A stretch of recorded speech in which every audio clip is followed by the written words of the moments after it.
It's 7 o'clock. We'll just get started, and we'll let everybody in once they join the meeting. Hello, everyone. My name is TJ Singh. I'm one of the board members for Friends of Ottawa National Wildlife Refuge. This session, thank you, Jeremy, for, presenting at this session. We'll get to the session in a minute, but just want to give a quick update.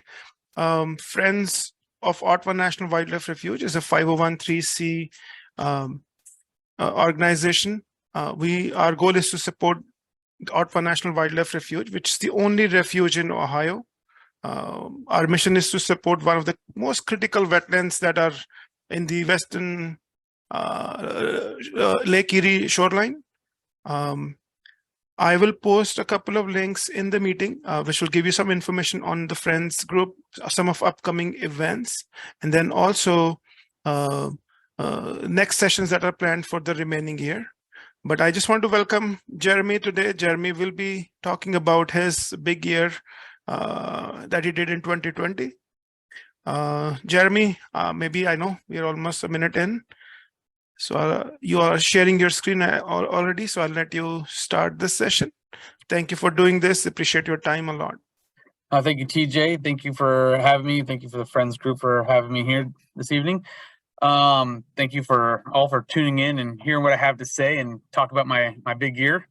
For those who don't know me, my name is obviously Jeremy Dominguez. I am currently the birding outreach coordinator and ornithologist here at the Toledo Zoo and Aquarium.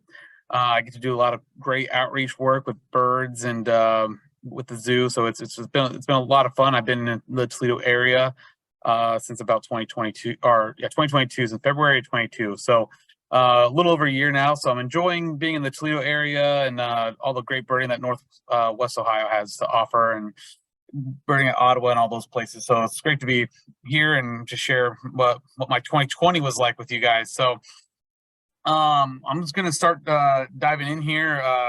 It's kind of hard to cover a whole entire year of your life in a 45-minute gap. So I'm going to do my best, share some of the highlights with you. I'm going to kind of go month by month, and I usually do this presentation in person. So bear with me if it's a little bit of a learning curve for me to do it in Zoom and stuff like that. This is, but yeah, any questions we asked, go ahead and put them in the chat, and TJ will go ahead and answer them at the end of the presentation. But here we go. We're going to get started.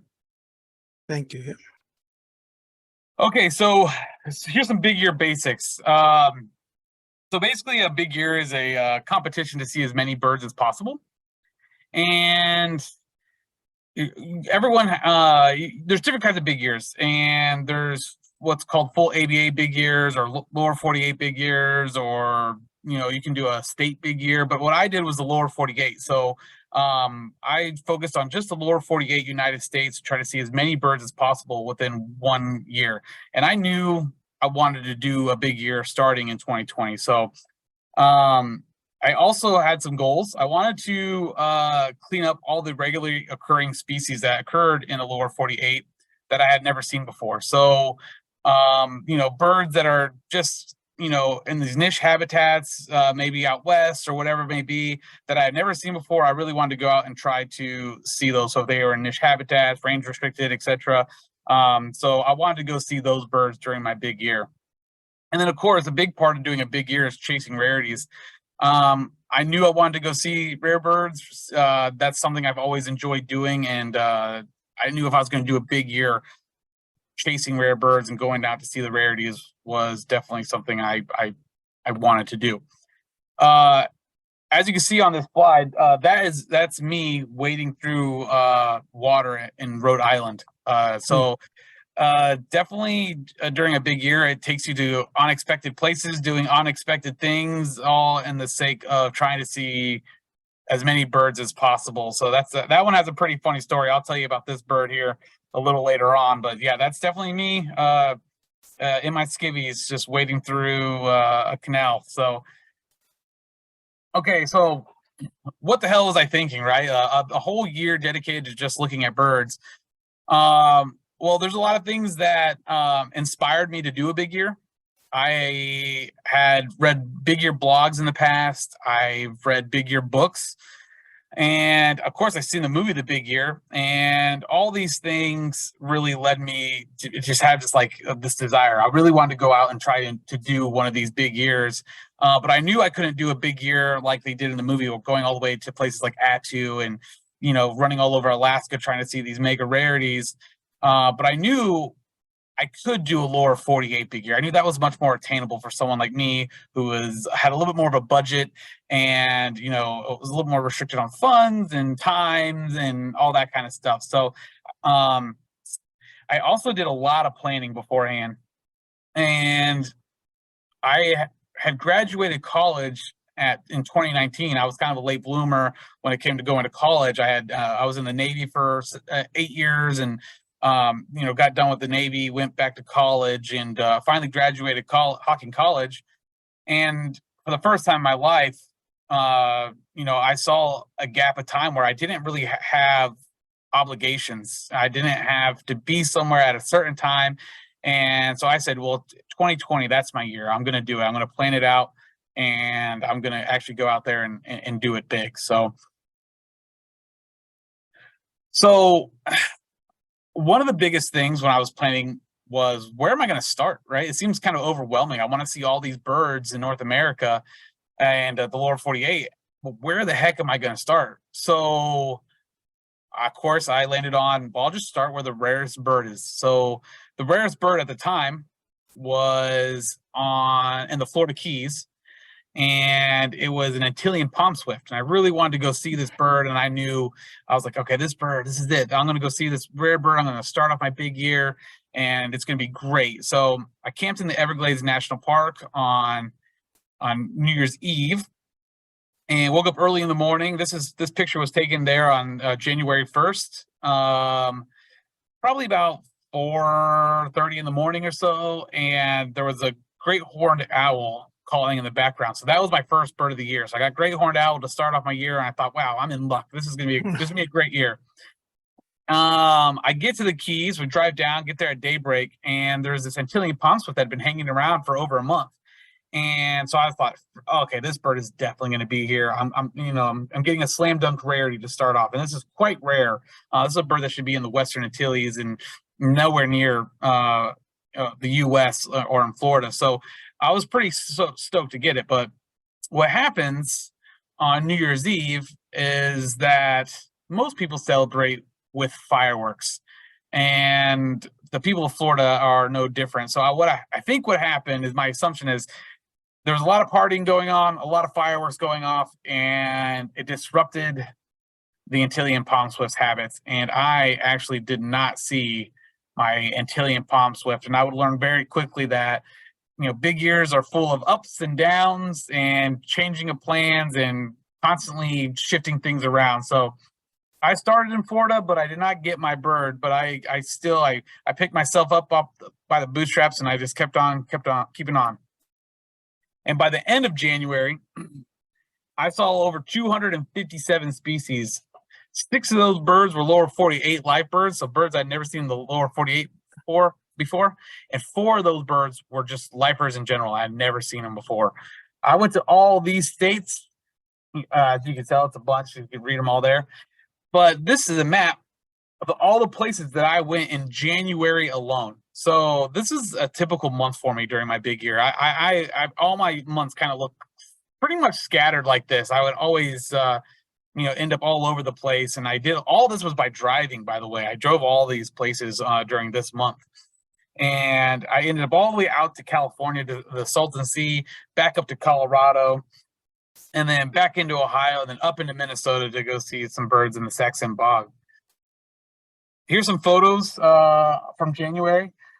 This is me and my friend Connor and Grand Canyon National Park.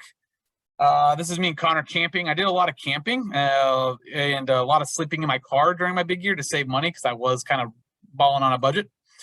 While I was waiting for my Antillean palm swift to never show up, I took this picture of this little blue heron. It's just a pretty picture. And then down below here is an American dipper above the words Toledo Zoo. And that was taken outside Albuquerque, New Mexico, while I was passing through there.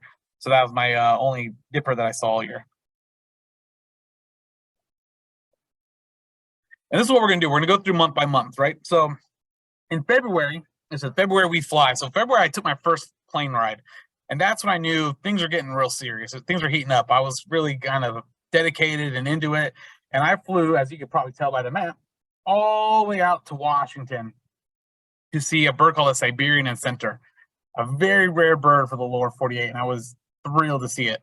I was back in the Keys, and this is a common theme for me. I ended up in the Keys a lot. I also ended up in southern Texas and southern Arizona a lot. I was always back there. Those places, those are like common theme. I did my first pelagic of the year, which is a boat ride out into the ocean to see ocean birds. I did my first one, but I did a lot. I spent, I think I did over 20 pelagics during my big year. So I spent a lot of time on the ocean looking for seabirds. That's a great way, if you're doing a lower 48 big year, to rack up a lot of numbers, is to get those birds out in the ocean. So here's some birds from February. That's the Siberian Encenter below the word February. I don't know if you can see my mouse moving, but that's the Siberian Encenter. I saw some barnacle geese in Massachusetts. This is my friends Leslie and Carl right here at Olympic National Park. And this bird over here is called a great skua, and was my main goal for my pelagic in February. I was very, very excited to see this bird on our pelagic, and it was thrilling to say the least. I love pelagic birding, so it was a good pickup. Okay, so for everyone, March got really weird because this is when the pandemic really started to take off, right? It really started to hit home for a lot of people. I took my last, I will say, normal flight during March, and to go see a bird called a white wagtail in Texas.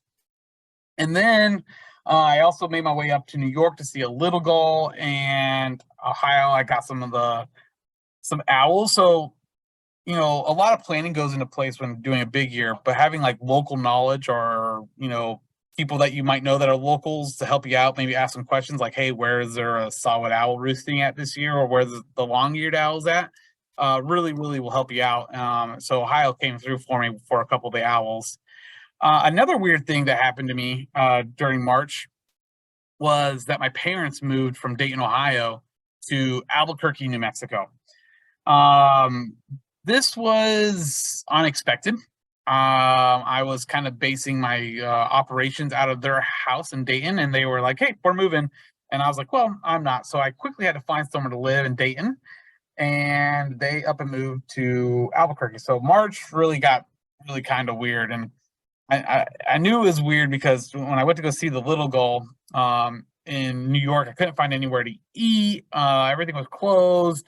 It was just an odd time. So but I knew all year that I wanted to do a big year, and a lot of people ask me, are you gonna stop doing a big year now that there's a pandemic going on? And I thought about it, and I quickly decided no, because I just knew that birding is self-isolating most of the time anyways. I would be driving in my car most of the time and going to gas stations, never having to have to go into most of the part. And then I ate a lot of food out of a grocery store. So to save money, I brought a cooler with me everywhere, and I would just buy groceries and stock my cooler. And so I was like, oh, I'll go to the grocery store at home too. So I basically was like, no, I'm not gonna basically switch my plans up too much. The only things that hurt is that things were closing and things were getting canceled and moved around. So I had to juggle a lot of things, but I was going to keep on keeping on. Another thing that happened in March was that I realized quickly that I didn't want to carry my camera with me everywhere. So I started just taking a lot of pictures through my binoculars. So these are like digibin pictures, but that's the white wagtail in Texas on the right here. And this is the northern solid owl here in Ohio. All right, April is the beginning of migration for most of the North America, right? So I knew where I wanted to be in May during migration. So I knew if I drove around for these other birds, I would pick up my birds in May that I need to see, like all my eastern warblers and neotropic birds that came through during May, I knew where to get those. I wasn't too worried about those. I knew my knowledge of Ohio pretty good, and I knew where I wanted to be. So I really wanted to go see what we call like the chickens of the Americas, right? So I wanted to go see all the grouse and like the displaying like greater prairie chickens and stuff like that. I wanted to see these birds during this time of year when they're lekking and they're making all their cool noises and they're just fantastic to see. So I actually made my way out to the, out west to the central part of the US to see these birds. I picked up a Hudsonian godwit, and that was really nice because I actually drove out to New Mexico and picked up my youngest sister, and she got to join me on a trip back to Ohio. And it was really fun to share that experience with my sister and see the Hudsonian godwits. And that was the only Hudsonian godwits, and that was in Nebraska of all places, which is like, I wasn't expecting to see Hudsonian godwits in Nebraska, even though they migrate through there. It just wasn't something I planned for. So I was thankful to pick those birds up and then also share that experience with my youngest sister. And then, every April I go down to Southern Ohio to Shawnee National Forest, and I pick up all my southern breeding birds, right? So I did the same thing in April 2020. I planned on picking up all my birds there, like Cerulean Warbler and Kentucky Warbler and all these cool birds. A lot of people ask me, "Oh, you're going to pick up those birds in Texas?" I was like, no. I'm not going to worry about going down to southern Texas to pick up these birds. I know where to get them. And I did the same thing, even though usually there's people there, there's a lot of other birders there. There's usually the big Ohio Ornithological Society's annual conference there that time of year. And I was there all alone that year, and I still cleaned up nicely. I picked up all those birds that I really wanted to see. So it was really, really great. Here's some of those chickens I was talking about. And this bird right here in the water is a bird called the Hudsonian godwit. That's one I saw with my sister. So I was pretty thankful. I love these greater prairie chickens, by the way. If you ever get a chance to go see these birds out on their leks, it is fantastic. They're very, very big. They fill up those air sacs and make the wildest noises. It's great. Okay, so in May, and I knowing migration, what I mean by that is I knew where I wanted to be, and I knew where I had to be to see certain birds, right? Of course, with that being said, rarities were pulling me to all sorts of different places, right? So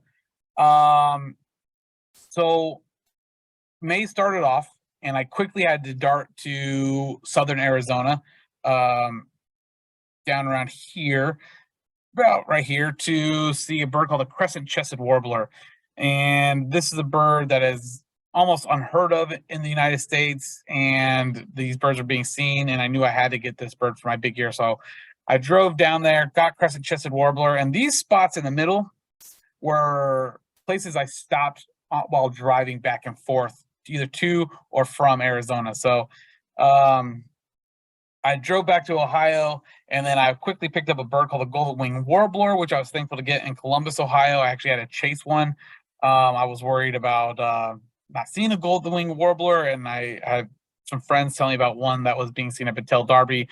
In case you've ever been there, it's really, really fun. It's in Franklin County, and it's a great place to go birding, but I picked up my golden wing warbler for the year there. I had to drive overnight to go chase two birds, curlew sandpiper and a ruff, that were being seen in New Jersey. I don't think I would have drove all the way to New Jersey for a ruff unless there was a curlew sandpiper with it. So I made my way all the way there. And unfortunately for me, the ruff was a no-go. I missed it, and that was my second ruff I chased for the year. So I missed ruff again, but I did get the curlew sandpiper. And then I went up to the biggest week in American birding, which would now be the smallest week in American birding, probably during that COVID year, because there was not very many people there, but it was one of the best migrations I had ever experienced. There were birds everywhere. I spent 3 days up there, and I got all my migrating birds that I wanted to see, including a self-found Kirtland's warbler. I found a Kirtland's warbler that year that was like one of the highlights for my whole year, was finding this Kirtland's warbler at Metzger Marsh, and other people got to see it as well. So it was really, really great experience to find that bird and get other people on it. It was fun. I also had to do another chase for a ruff, where I got a rough and a Connecticut warbler in Indiana, of all places.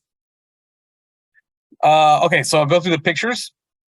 This is the crescent-chested warbler right over here. A really bad photo, but I saw the bird. This is my curlew sandpiper that I went to New Jersey for. This is my self-found Kirtland's warbler at Metzger Marsh, and this is me birding at Metzger Marsh right here. More May photos. This is the ruff that was in Indiana. And this is me birding from a kayak with my friend Connor in North Carolina. And this is a white-winged tern that I got in Indiana by really, really crazy luck that what? Yeah, North Carolina. Oh, sorry, I got a peanut gallery behind me correcting me. The white-winged tern was in North Carolina. And so this bird was on a day where I was supposed to go out on a pelagic in North Carolina, but the pelagic was canceled due to weather. And instead of going out on the pelagic, this nice rare bird showed up. This is a bird that's extremely rare in North America. So I was very happy to see this on a day that I had a canceled pelagic. So a really, really nice consolation prize for a canceled pelagic day. Here's what some pelagic birds and pelagic birding looks like.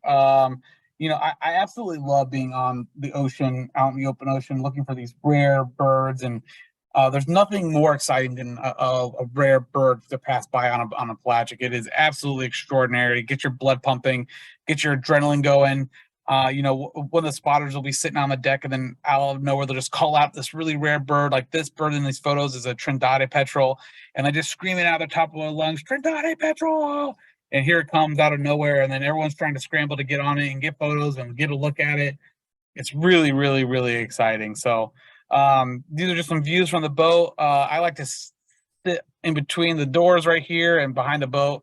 That's a place where I feel like I can get the least seasickness. I don't really get seasickness, but it's very, very calming right there. So that's where I tend to sit to prevent even trying to get seasick. All right, so now we're into the summertime. So migration was kind of over, but I knew I didn't want to slow down at all, right? I didn't want to miss any beats.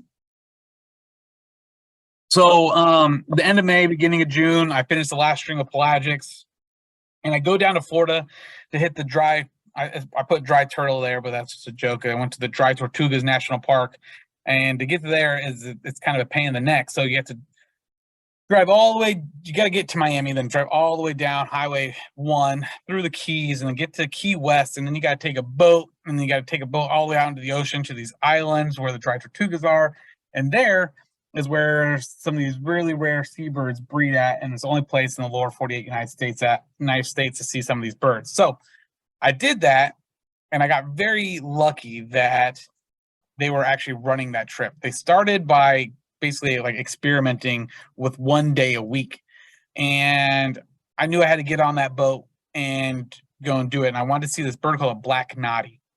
It's very rarely in the Dry Tortugas, but it's almost annual. But you have to sort through like thousands of brown noddies to find the one black noddy. So it's kind of finding like a needle in a haystack. So I wanted to go out there. I wanted to go do it. So I went out there and I spent the day on the boat. And unfortunately for me, I missed my black noddy. So I didn't get the bird that I really wanted to see out there.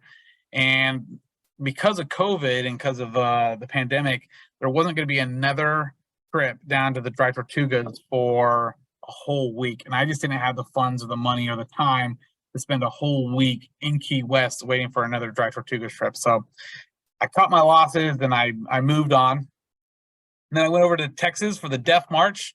If anyone knows what I'm talking about looking for the Colima warbler, which is in Big Bend National Park.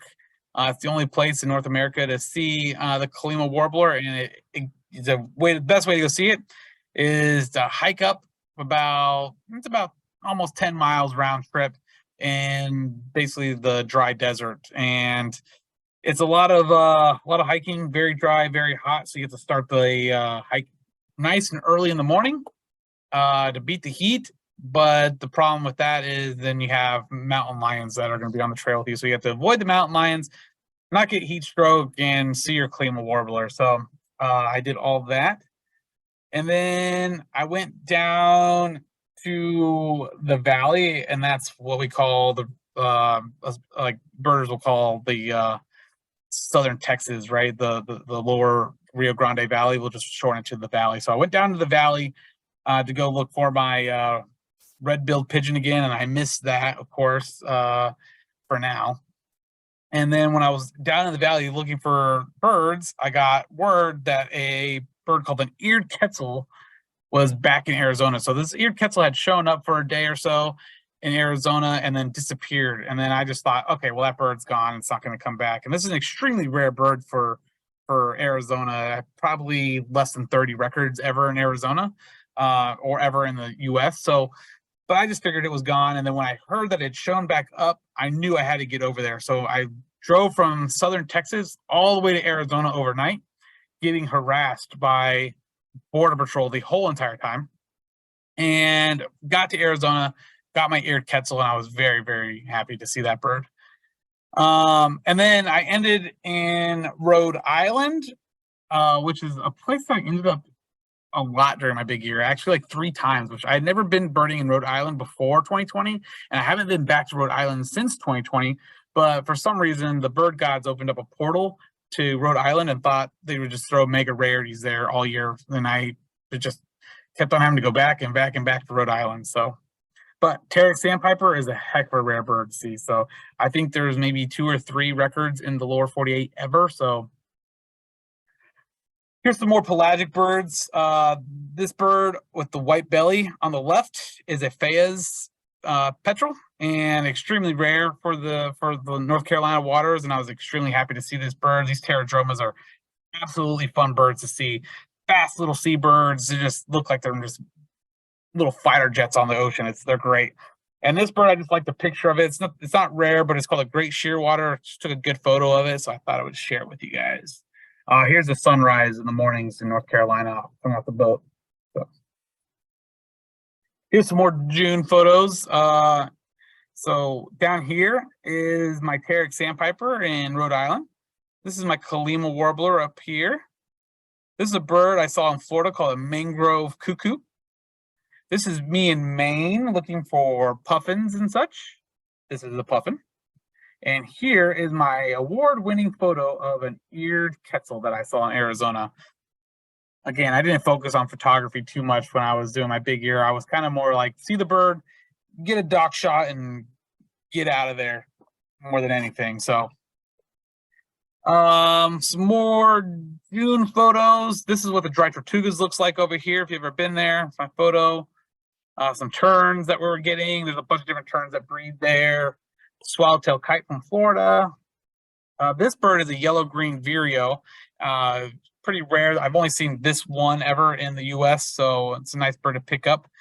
You can see what it's named after. It's yellow-green tinge on its belly and stuff. And up in the right corner, that's a warbler. That is a tropical parula.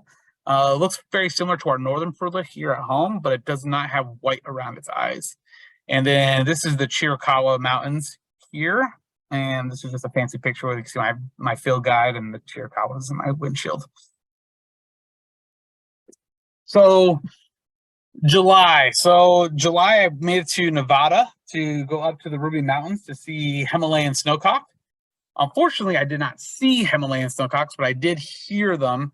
It was my first time there, and I didn't realize where the place I hiked up to, I should have kept on hiking about another mile up, and then I would actually got better visuals of the birds, or actual visuals of the bird, instead I heard the birds calling from down below. So rookie mistake for my Himalayan snowcocks. If you ever seen the Big Year movie, that's the bird they took the helicopter to go see, and I could not afford a helicopter to go see these birds, so I did the grueling hike all the way up.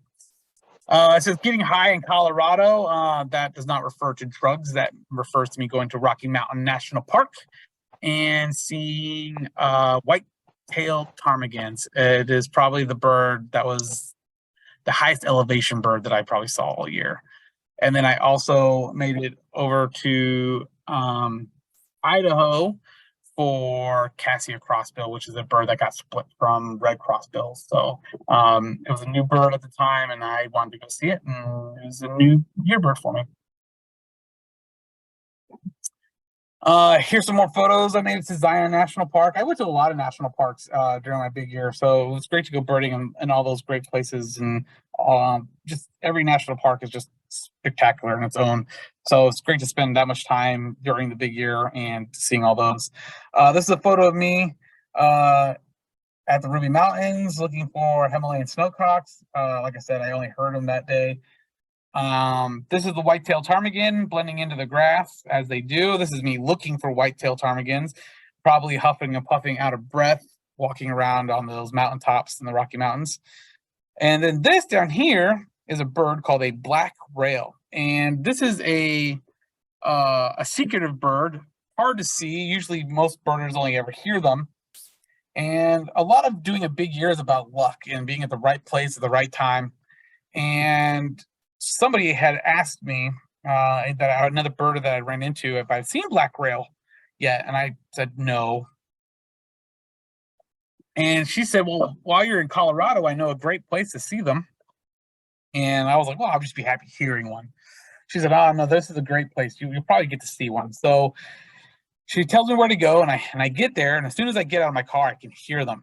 And they make a very distinctive noise, like this like kee-kee-kur noise. So, and I was hearing them, and I could hear them on each side of the road. So there's wetlands on each side of this road I was on, and I could hear what sounded like a pair calling back and forth to each other from the road. So I was like, okay, for the first time ever, I'm going to get my camera settings right.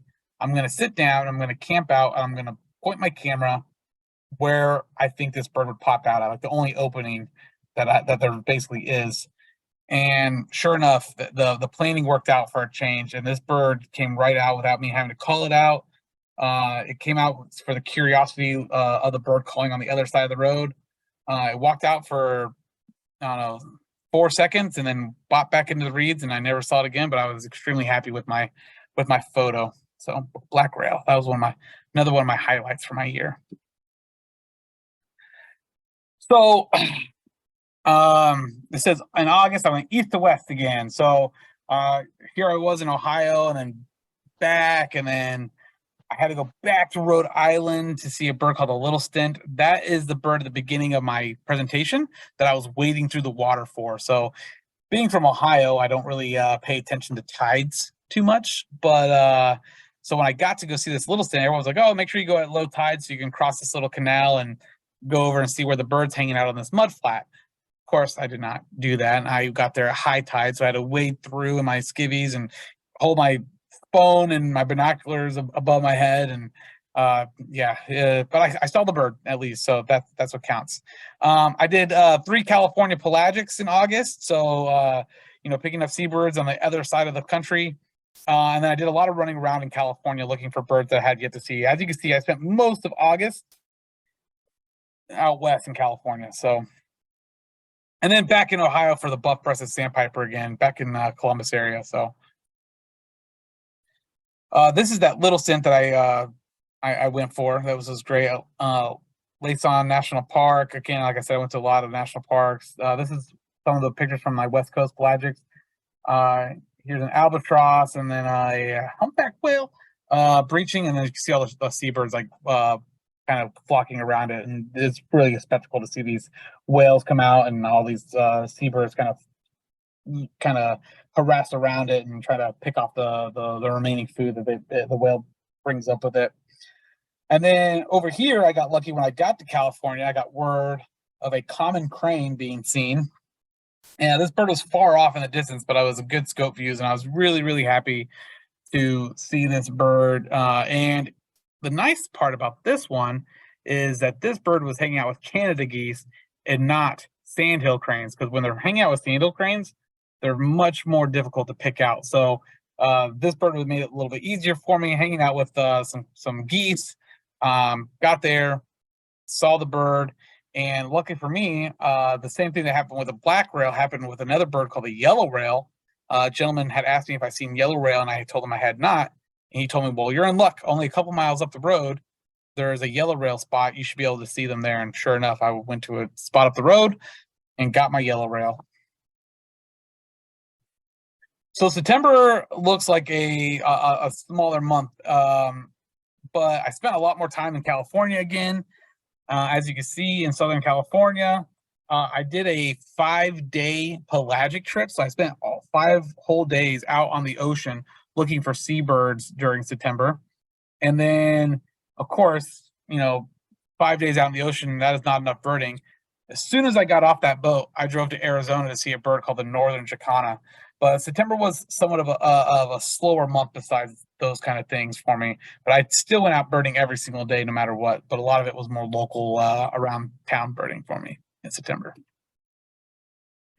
Here's some pictures of the pelagic. This is a common tern that landed on the boat. It was okay. He was just resting on the boat, and he kind of put himself into a spot. So one of the ornithologists on the boat picked him up and released him. He flew off just fine.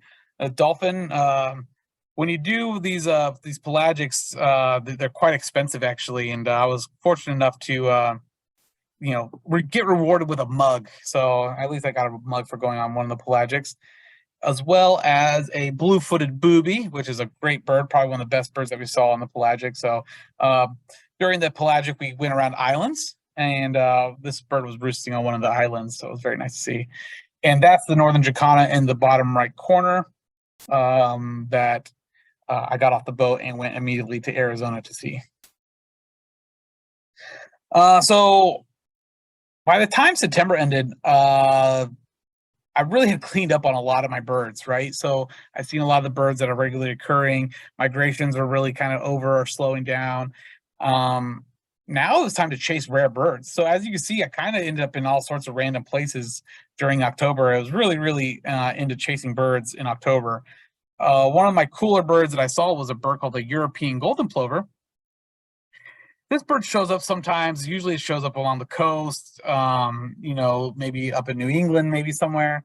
But this one showed up in New Mexico, of all places. And if you guys remember, my parents had moved to Albuquerque in March. So I had to call my mom and say, hey, I'm coming to town. I'm going to fly there. And then I asked, well, can I borrow your car? And of course, my mom was gracious enough to let me borrow her car. And I said, I got to get picked up from the airport and then borrow your car and then drive all the way to northern New Mexico to see this bird. I go up there to northern New Mexico. I see the golden plover, very happy. And of course, on the way down, driving on this 2-lane highway, I hit a tire in the road and I basically destroy my mom's front bumper of her car. Luckily for me, their insurance covered it, and my mom wasn't too mad. But my stepdad, he wasn't too thrilled about it. But I got the European golden plover, so that's what's really important. So another bird for my big year. And then I made it down to Florida, where I not only tried for a bird called a red-legged thrush, which I missed on my first day. I also ended up picking up a bird called the Bahamas swallow. And what had happened was when I went down there, I went all the way down to Key West for my red-legged thrush. I missed the bird, and then I drove up to what's the name of the town? I'm blanking on the name of the town. Homestead, Florida, which is just north or just south of Miami, and it's much cheaper to stay in Homestead than it is to stay in the Keys. So I stayed there, and I assumed I just had missed the thrush, and I wasn't gonna be able to see it, and I was gonna go do some birding in central and northern Florida to look for some one-off birds that I may not have seen yet. And me being somewhat of I was pretty tired actually. I decided to sleep in, and because I slept in, when I woke up, I got a text message the next day saying that the red-legged thrush had back in Key West. So I was driving all the way back down to Key West, and as I'm driving through the Keys, I get a text message saying, hey, there's a Bahamas swallow at the Florida Keys Hawk Watch. And as I got that text message is when I was passing the entrance to the Florida Keys Hawk Watch. It was like perfect timing. If it had been a couple seconds later, it would have been better, because instead of I was just zooming right in there, I actually had passed it and I had to drive several miles and then turn around, because there's not a lot of places to turn around in the Florida Keys, and then drive all the way back, go in there. I got my Bahama swallow, and then I quickly hurried down to the Key West and got my red-legged thrush. So I got a 2-in-1 there for Florida. It was great luck, and it was very, very, very, very fun trip. And then I also made it back to the Pacific Northwest, where I got a wood sandpiper somewhere in Oregon. Here's some pictures. This is me at the Florida Keys Hawk Watch. Those are the Hawk Watch counters looking up, counting hawks as they should be. And this is me just being happy that I just saw a Bahama swallow. This is the red-legged thrush that I saw in Key West. This is my wood sandpiper. It's an absolutely horrendous photo, but it was very, very far away, and all I had was my scope and my phone. So, and then this is me caught in a rainstorm in Florida. Of course, if you're in Florida, that is bound to happen if you're out and about.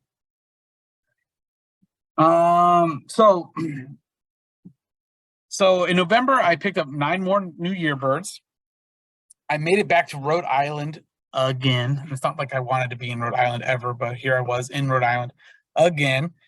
And I finally picked up my red-billed pigeon down in the valley. So I was extraordinarily happy about this bird. So I'll explain that here in a little bit. We'll just click the picture. So this top picture with the Ebird screenshot, this is the common cuckoo that was in Rhode Island.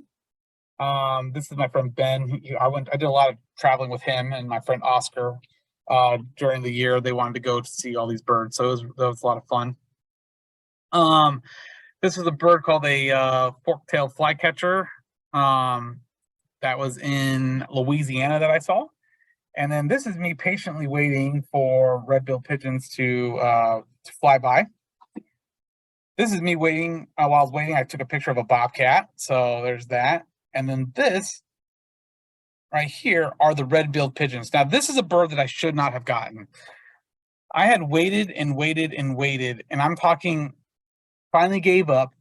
I got back in my car, started the car, and I had to give myself a pep talk to get out of the car and go back and start looking for these birds again. These birds gave me so much hassle. I had looked several times over the course of the year, and now it's November, and I said, you know what, you're here, get out of the car, spend the last couple hours of daylight, and just look for these birds. And finally, towards the end of the day, you can see it's kind of getting dark. It was like pretty bad lighting out there, but I promise these are red-billed pigeons.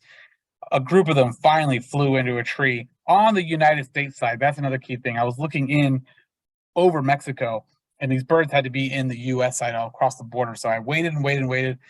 And that was probably one of the happiest moments of the whole year for me. I basically, if anyone were to see me at that moment when these birds showed up, they would have probably thought I was a crazy person. I was screaming and yelling and just, I don't know, just extraordinarily happy. Like it's hard to put into words what I felt at that moment. It's just like I just feel like I had won the lottery basically when these birds had flown in and gave me a chance to see them.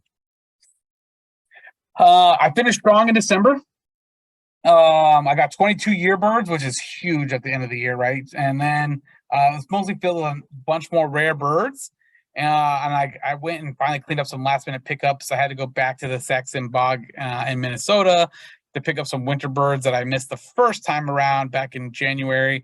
So yeah, so I cleaned up really nicely. I did another pelagic out of Washington. And then, of course, I ended my big year the same way I started on January 1st. On December 31st, I missed a bird, right? So, boom. Okay. But December had some great birds. Great gray owl, right? That's, a fantastic bird. And it's not rare per se, but it's just an absolutely stunner of a bird. This bird right here is called a Cuban peewee. Quite rare, obviously, birds that should be in Cuba. This is me just looking out over some water somewhere in Ohio, I think. This is a red-footed booby out in San Diego, California. And this is a flesh-footed shearwater out in Washington on the pelagic I did. So, again, my luck continued. I got word of a bird called a spotted rail in Texas. So, of course, for me, it made sense to drive all the way from Minnesota all the way down to southern Texas to go see this bird. And while I was there, a person told me about a bird called a Baird sparrow that I've yet to see for my year, and I thought I wasn't going to be able to see one. It's a bird that occurs in the U.S. year-round, but I just had not had a chance to go see. I didn't go see it I didn't see the first winter. I didn't see it on the breeding grounds, and now it's in the middle of December, and I hadn't yet to see it. So, luckily for me, he studied and surveyed these birds and told me exactly where to go get them. So. This is me very happy that I just see my Baird sparrow. And this bird right here was probably one of my favorite birds of all year, was a hook-billed kite at Santa Ana National Wildlife Refuge. I tried over and over and over again to try for a hook-billed kite, and I finally snagged that bird, and that was a lot of fun.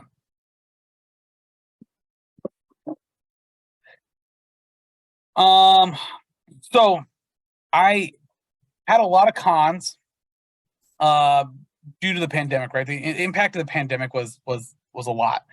But you know, a lot of things got canceled on me. A lot of people suppressed rare birds.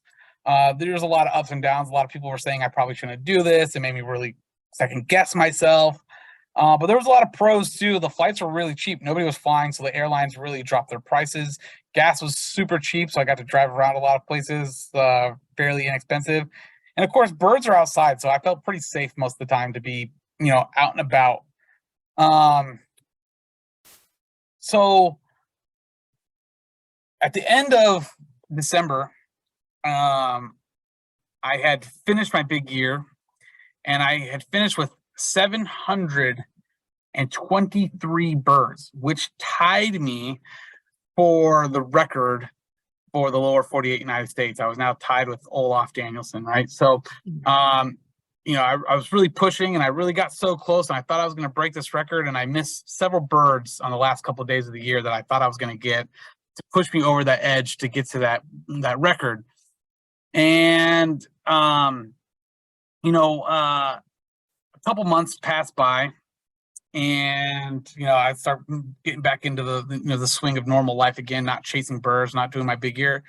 And I get a phone call from my friend Laura Keene, and she's on does work with the American Birding Association. She's on the record committee, but she does stuff with like the rules and regulations and stuff like that. So she gives me a call, and she's asking me about my big year, and she's starts asking me, you know, like I said, I was looking over your list of birds, and she said, I noticed that you didn't have a bird called a northwestern crow on your list for the year. And I said, oh yeah, you know, as you probably know, that the northwestern crow got lumped during 2020 with American crow. And she goes, well, did you see a northwestern crow during your big year? And I said, oh yeah, they're kind of like all over the Pacific Northwest, especially when you get up into like, you know, the extreme, you know, northwestern portions of Washington and stuff like that. They're kind of, you know, the pro that's around. And she goes, well, according to the rules and regulations, you can count any bird that starts on the year list for 2020. So technically I was allowed to count the northwestern crow, which pushed me over the edge, which was when I found out that I had broken the record for the lower 48 United States. So I didn't find out that until February of 21, which is really exciting to find out in your kitchen that you've broken a record. And it was really, really great. And I was just extraordinarily happy. And, you know, it's just like that one thing where you feel like you tied, you just didn't quite do enough. And then you break this record, and it just feels really, really good. It was a magical moment. And I was really appreciative of Laura Keene giving me that phone call. And then I ended up moving to Massachusetts, you know, later on, and then moving back to Ohio because I got the job here at the zoo. So, and this is where brings me up to date, where I'm now here at the zoo. I get to do lots of great things here at the zoo. I run the TZ Bird Club. If anyone's interested in signing up for our bird club, please reach out, or interested in any of the trips that I do, or any of the workshops that I do here at the zoo, or any of the work that I do here at the zoo, please feel free to reach out. We love to have new members of the TZ Bird Club, and it's a great way to connect with other birders, go out birding, and I get to guide you around and show you all the birds, and get to share all the knowledge that I have here of birds. So please feel free to reach out with that.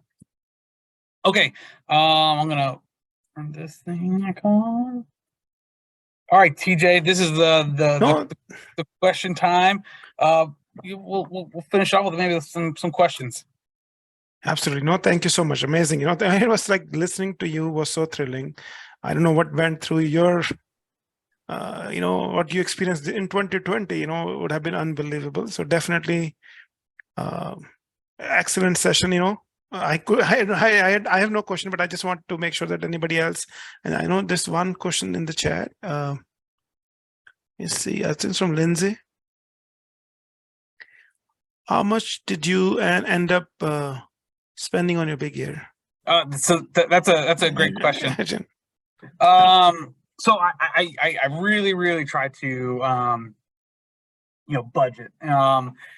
With that being said, it's hard to live without your morning lattes. So like I'm still would like swing through my Starbucks and get my lattes and get fueled up for the day and stuff like that. But I could probably break it down to something about $1,000 per month.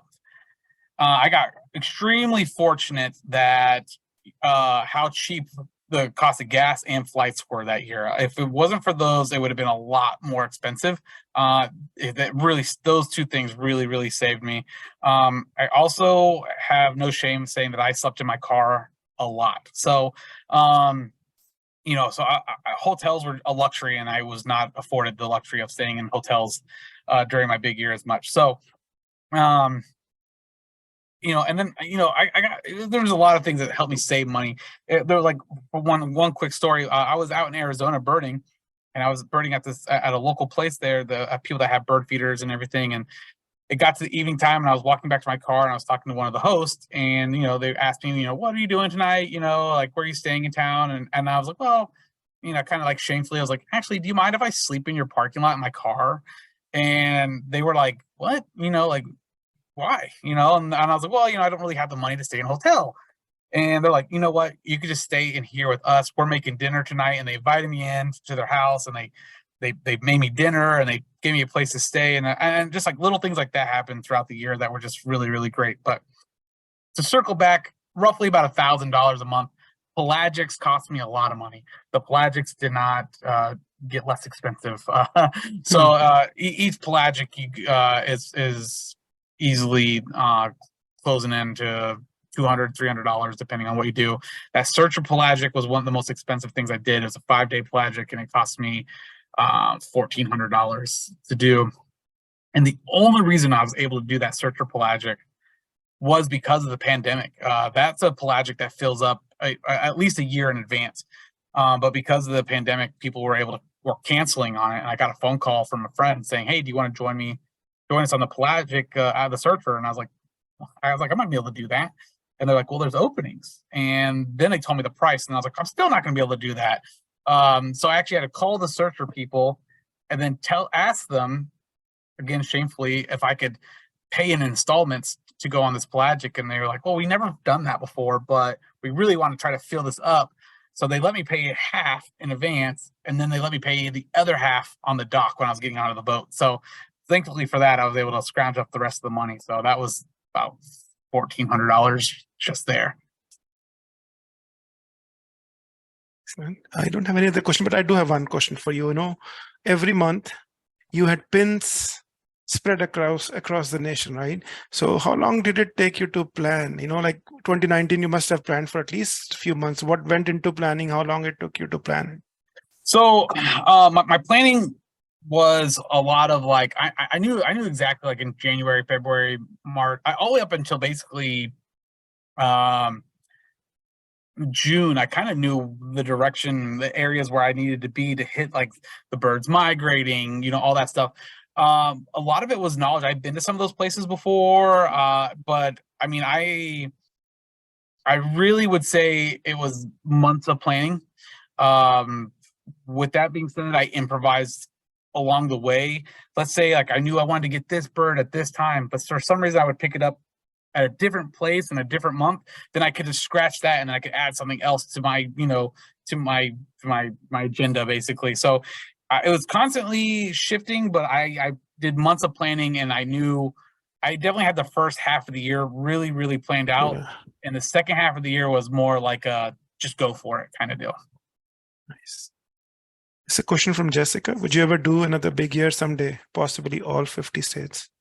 The only way I'm going to ever do another big year like this much commitment, this dedicated, is if someone sponsors me to do it. Besides that, I don't think I would want to put that much finances into it. I would love to go do a full ABA big year and go up to Alaska and spend months in the out in the Bering Sea and stuff like that, and along the Aleutian chain and stuff like that. I would love to go do that, but for me, it's not financially in the cards. And now I've done it. I've seen out. Now I want to really spend my money on doing international travel and seeing all the other birds that I haven't seen in the world. Lynn has a question. Where in Colorado did you find the black rail? Where in Colorado? Yeah. Oh, it was a secret. Yeah. I was asked to keep it pretty private so people don't disturb them. But I will say it was, I'm trying to picture where it was in my head. It was about it was like southern, southeastern Colorado. Yeah. Lynn was kind enough to say just generally, so that I think is good. Yeah. Good. Yeah. Southeastern Colorado. If she plans on looking for black rail or something like that, and she really needs a spot, maybe we can talk privately.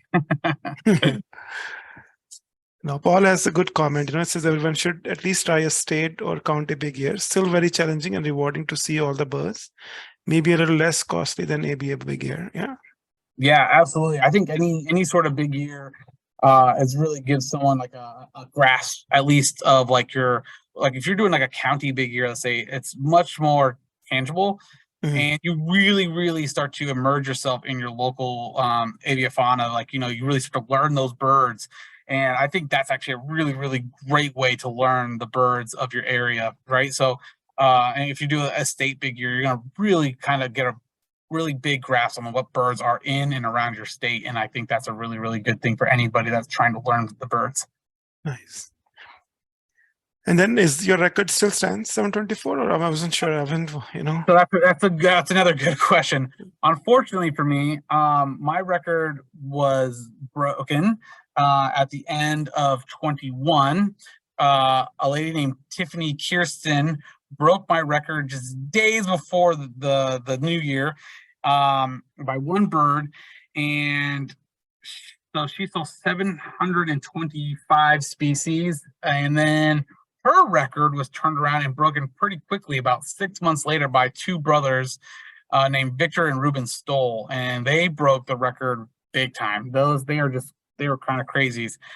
They saw over 750 species in the lower 48. Wow. And when I did my big year, I didn't go out to set a record, that's for sure. That wasn't my agenda for the year. It wasn't like I'm going to go break this record. It just happened that I had really good luck and I saw a lot of birds. And then I broke the record. Of course, when I got closer and closer to the record, I kind of started to get that, like, I might do this, I could do this. But that wasn't my first initial goal. My initial goal, I kind of set kind of modesty, maybe like 600 species I would be lucky to see. And then I passed 600, and then I was like, well, maybe I'll see 650. And then I saw 650, and then I was like, oh, maybe I'll see, so I kept on getting to my goal and kept on just pushing and pushing. So when I did break the record and found out, I knew immediately that if someone set their mind to it, they could break my record and they can kind of go for it. And it was doable, very doable to break my record. So I wasn't too disheartened. When I found out my record was broken, I kind of was like, that makes sense. No, still amazing here, I know. And then did you bird every day, almost every day, right? Was there even one day when you did not bird or no? I birded every single day in 2020. Okay. Oh, wow. Wow, yep. That's amazing. Every single day. At the very least, I at least went out onto my porch and would look at the birds in the yard. This was one of the most challenging year, what you did, I think it's not comparable. 2020 people will remember, before 2020 or after 2020, that's how we would live our lives. Yeah, so yeah, it is amazing. Yeah. I'd like to think that at least, there's a lot of negative and a lot of bad things that people focused on in 2020. And I like to hopefully think that, mine was at least a positive thing. Yes, yeah. I managed not to get sick all year. Nobody I ever went around that I know of got sick. So I was very fortunate for that. I was very happy to just kind of continue on. You hear all the sad stories and of course all the doom and gloom that was going around. There was a lot of a lot of people facing a lot of hardships. So I was very fortunate enough to stay healthy. My family stayed healthy. And of course, I got to do this amazing thing as well. Just one more question from Emily. How many miles did you put on your car?